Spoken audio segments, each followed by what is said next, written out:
Okay, so I just first constructed this not exactly same road I'm drawing. I just show you how to create this type of perspective drawing.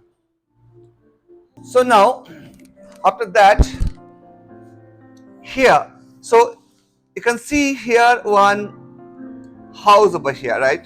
So what I do, I just make it the for this house, I make it the one line like this. From this perspective, one line, two line. I just draw the two line. Why does draw the two line? Because we can create here like a house. See, I create this here, the house, these things. No, pencil only. I do over here because you understand. And in down, I also make it one line in down.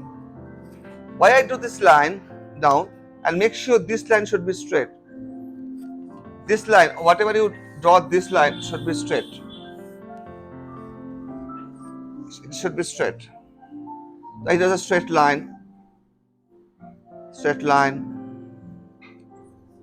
It should be straight. Okay, it should be straight.